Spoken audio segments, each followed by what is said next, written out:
السلام علیکم ورحمۃ اللہ وبرکاتہ۔ اعوذ باللہ من الشیطان الرجیم، بسم اللہ الرحمن الرحیم۔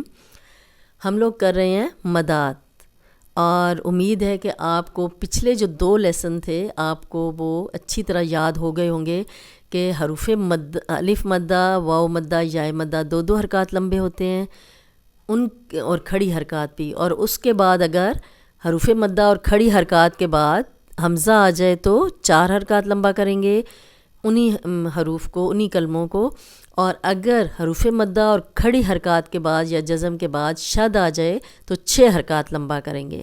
اب دیکھیں آپ نے زبر کو ذرا بھی لمبا نہیں کرنا، با زبر با، با با، بی بو، زیر زبر پیش ذرا بھی لمبی نہیں ہوتی۔ اب یہ آدھا الف ہے، یہاں پہ یہ سمجھانے کے لیے آپ کو دیا گیا ہے کہ دیکھیں آپ کتنا لمبا کریں، 4 کتنا کریں، 6 کتنا کریں، زیر زبر پیش کو کیسے پڑھیں۔ تو یہ دیکھیں یہاں پہ یہ جو پکچر میں بنایا گیا ہے، یہ آپ کو بتایا گیا ہے کہ با زبر کو اتنا پڑھنا ہے، با بی بو۔ اب خالی الف اور پیچھے با پہ زبر ہے، تو زبر کے آگے جیسے ہی خالی الف آئے گا تو یہ 2 حرکات ہم اس کو لمبا کر لیں گے۔ یہ آدھا الف ہے اور یہ ایک الف کے برابر یہ حروف مدہ لمبے ہوتے ہیں، اور کھڑی حرکات بھی ایک الف اتنا ہوتا ہے۔ دیکھیں با، یہ 2 حرکات ہو گیا، یہ 1 حرکت ہے، یہ 2 حرکات، کیونکہ خالی الف تھا، پیچھے با پہ زبر ہے، تو جیسے ہی زبر کے بعد خالی الف آ گیا تو ہم اس کو 2 حرکات پہ لے گئے، با۔ اب 2 حرکات پھر آپ نے پڑھا کہ مداد جب ہم پڑھ رہے ہیں تو اس میں ہم نے پڑھا تھا کہ حروف مدہ کے بعد حمزہ آ جائے۔ اب با 2 حرکات تھا، اب 2 سے 4 ہو گیا، یہ 2 تھا اور اسی کو ڈبل کر دیا تو یہ 2 الف کے برابر ہو گیا۔ یہ آدھا الف ہے، یہ 1 الف ہے، اور یہ 2 الف کے برابر، یہ اس کو کہتے ہیں 4 حرکات لمبا کرنا۔ با آ، یہ 4 حرکات لمبا ہو گیا۔ اب اسی الف مدہ کے آگے اگر شد آ جائے تو یہ 6 حرکات ہو جائے گا۔ یہ دیکھیں زبر تھی، زبر کو ہم لمبا کرتے کرتے کہاں تک لے آئے ہیں؟ 6 پہ۔ یہ آدھا ہے، یہ 2 حرکات، یہ 4 حرکات، اور با اور آگے شد آ گئی تو یہ 6 حرکات۔ با با با با با آ، با با۔ یہ دیکھیں کہ آپ کو اب سمجھ آ گئی ہوگی کہ یہ 2 حرکات ہے، یہ 4 حرکات ہے، اور یہ 6 حرکات ہے۔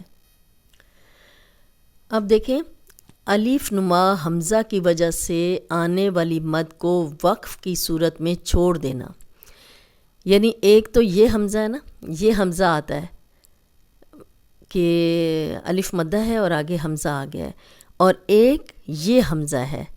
اب یہ دیکھیں یائے مدہ ہے اور آگے حمزہ آ گیا ہے، یہ حمزہ بھی آتا ہے اور اصلی شکل والا حمزہ بھی آتا ہے، تو ہوتا 4 حرکات ہی لمبا ہے۔ لیکن جب الف نما حمزہ جب آ جائے حروف مدہ کے آگے تو اس کے پڑھنے کا طریقہ یہ ہے کہ الف کی طرح لکھے گئے حمزہ کی وجہ سے آنے والی مد پر جب وقف کیا جاتا ہے تو مد نہیں کی جاتی۔ جیسے اگر فی پہ ہمارا سانس ٹوٹ گیا ہے، ویسے یہ 4 حرکات لمبا ہو رہا ہے کیونکہ یائے مدہ کے بعد حمزہ آ گیا ہے۔ فی امری، ری یہ بھی یائے مدہ ہے، یہ 2 حرکات تھا، یہ 4 اس لیے کہ آگے حمزہ آ گیا۔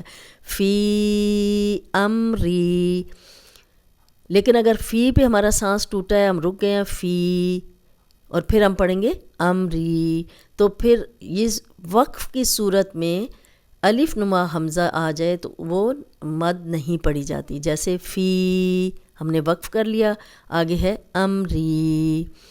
یہ مثال دی گئی ہے، لیکن آپ نے قرآن مجید میں پریکٹس کرنی ہے کہ اگر ہم یہ الف نما حمزہ جو ہے یہ آ جائے تو ہم یہ رکنے کی صورت میں یہ مد نہیں پڑھی جاتی، صرف جب ہم آیت پڑھ رہے ہیں، پڑھتے چلے جا رہے ہیں، جب ہمارا سانس نہیں ٹوٹ رہا تو یہ ہم 4 حرکات لمبا کر کے پڑھیں گے، فی امری، اور اگر وقف کریں گے فی وہی 2 حرکات لمبا کریں گے، امری پھر اس طرح 2 حرکات لمبا وہ ہوگا۔ اب یہاں دیکھیں قالو، لو واو مدہ ہے، آگے حمزہ آ گیا اور یہ الف نما حمزہ ہے، تو اس لیے ہم اس کو 4 حرکات پڑھیں گے۔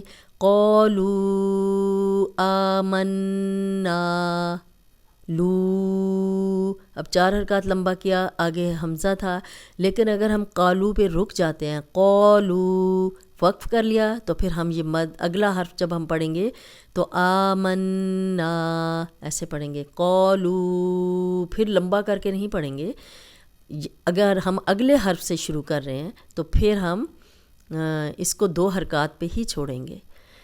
قو واو مدہ جزم والی واو پیچھے قاف پہ پیش، تو یہ 2 حرکات ہے۔ آگے الف نما حمزہ جو ہے وہ آگے ہے، تو ہم اس کو 4 حرکات لمبا کریں گے۔ قو انفسکم، اب 4 حرکات کیا، لیکن اگر ہم قو پہ وقف کر لیا ہے، رک گئے ہیں، تو پھر اگلا حرف ہم نے شروع کر دیا ہے، تو انفسکم، قو انفسکم، اگر سانس ٹوٹ گیا ہے، ہم نے سٹاپ کیا ہے، تو پھر ہم یہ الف نما حمزہ جو ہے یہ نہیں مد اس پہ نہیں آئے گی، واو مدہ پہ۔ الف مدہ واو مدہ یا مدہ کے آگے اگر ہم نے وقف کر لیا اور اگلا کلمہ اٹھا لیا تو پھر وقف کی صورت میں یہ الف والی مد نہیں پڑی جاتی۔ ہذہ ایمانن، اب ہی اگر ہم رک گئے، ہذہ سانس ٹوٹ گیا، ہم نے وقف کر لیا، تو اگلا حرف جب ہم شروع کریں گے تو ایمانن، تو پھر ہم یہ مد نہیں پڑھیں گے۔ الہک،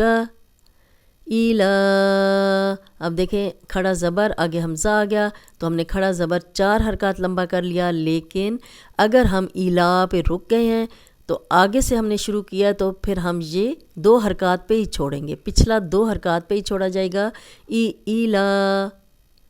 الہک، پھر ایسے یہ جب ہم چلتے جائیں گے، پڑھتے جائیں گے روانی میں، تو پھر یہ مد پڑی جاتی ہے 4 حرکات، ورنہ اگر ہم رک گئے ہیں اس مد پہ تو اگلے حرف سے شروع کیا تو پھر یہ 2 حرکات پہ ہی ہم سٹاپ کریں گے۔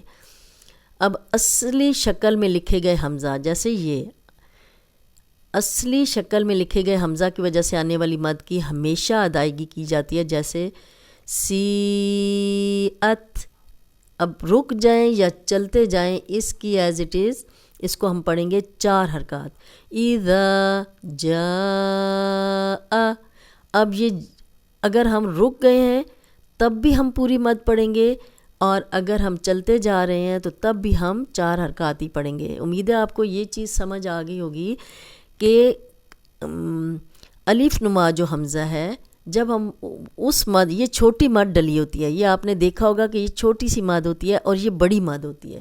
اس کا دیکھیں نشان کتنا بڑا ہے اور اس کا نشان چھوٹا ہے، یہ چھوٹی مد ہے، یہ اگر آپ چلتے جائیں گے روانی میں پڑھیں گے تو یہ پڑھا جائے گا، اور اگر آپ رک جائیں گے اس مد والے حرف پہ تو یہ مد نہیں پڑھی جائے گی، اور اگلے حرف سے اٹھائیں گے تو پھر یہ 2 حرکات پہ ہی آپ پہلے رکیں گے۔ یہ والی مد جو ہے اصلی حمزہ والی، اصلی شکل کا جو حمزہ ہے اس والی، تو یہ چاہے آپ چلتے جائیں یا رک جائیں، سانس ٹوٹے، کچھ بھی ہو، یہ آپ نے پوری پڑھنی ہے۔ یہ بڑی مد یہ تھوڑی سی موٹے اس میں لکھی ہوتی ہے، اور وہ چھوٹی پتلی سی مد ہوتی ہے، جیسے یہ دیکھیں، یہ اور یہ اس میں فرق ہے۔ سیئت اذا جاء۔ امید ہے آج کا لیسن آپ کو سمجھ آ گیا ہوگا، لیکن نیکسٹ ہم جب مشق کریں گے تو آپ کو بہت اچھی سمجھ آئے گی۔ السلام علیکم ورحمۃ اللہ وبرکاتہ۔